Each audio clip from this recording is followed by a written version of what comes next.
Hello everyone, welcome to my video. This is a video about me and my dad, things that I shall never forget. My little daddy died back in 1974.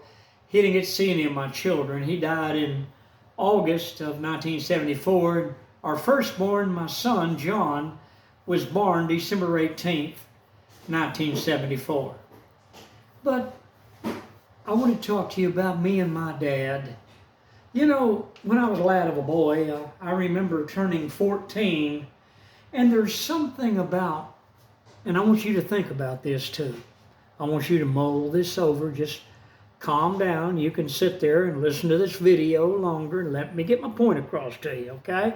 Get the ain'ts out of your paints, like my dad used to say. But listen, when you're 14 years of age, things start happening. I don't know. I don't know if it's a chemical change, a physical change. I don't know what it is. But you start realizing things. And things press in on you. And it's hard for me to describe relationships. People that you knew, people that you thought were your friends, people that you thought that you could confide in, that you could trust in.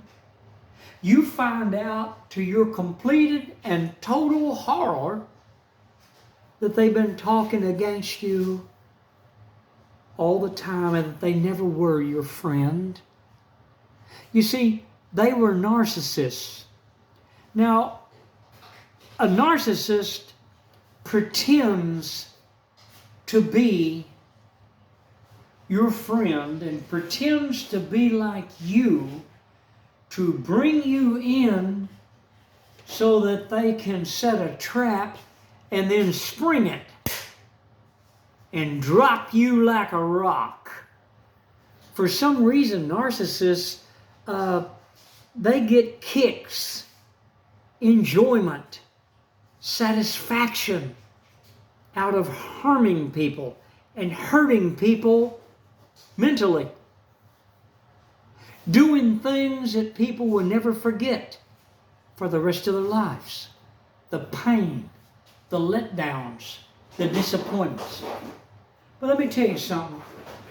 I was really having a tough time. I had a band called the Oak Cliff Beats, and I had a lead guitarist and a drummer that had followed the Beatles into drugs, and things just weren't really looking good. It seemed like the whole world was against me, totally.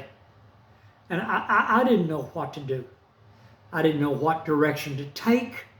We were offered contracts. We were already with Summit Sound Recording Studios in Dallas, Texas. We did background music. We did all kinds of things. And yet, it seemed like the whole world was just falling in on me, a 14-year-old. And I never will forget, my dad came out one day and he'd got off work. My dad worked his head off at LTV. He worked on the A7s. My dad was an assembler, and he worked on the A7s and the A8s. And my dad was a hard worker. But he told me, hey, Joe Boy. He called me Joe Boy. He called me Joseph. John Boy, Joseph, you know, whatever. But he said, hey, Joe Boy, bring me a Hams and get you one too if you want it. Well, I didn't really care for beer, you know, so I got me a gallon jug of Dallas water. I filled it up in our sink. I loved Dallas water back in the 60s. Was delicious, healthy, and wonderful. Anyway, I went out there. I took the Hams to him, and my dad sat there, and he talked to me, and he told me, son, he said, let me tell you something. He said, a person doesn't have to be someone that uses somebody. And I sat there and I was listening to him. And he said, son, a person does not need to be somebody that hurts others to try to falsely feed their ego into making themselves foolishly believe that they are exalting themselves and getting ahead of others. And he said, son, He said there are times when once to every nation comes the moment to decide.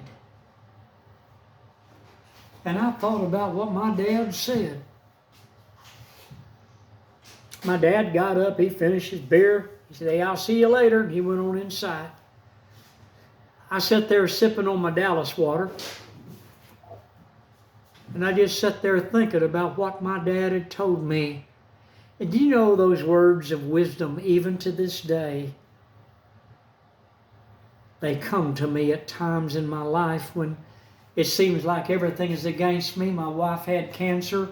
She died a very horrible death. We were married 44 years.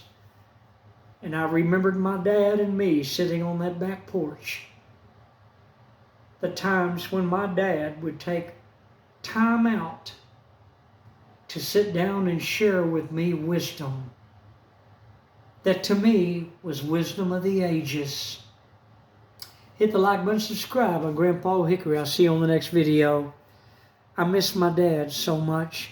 If only the Lord God would allow me to go back. Oh, to sit on that porch and spend time with him and just talk to him and let him know how much I love him very much.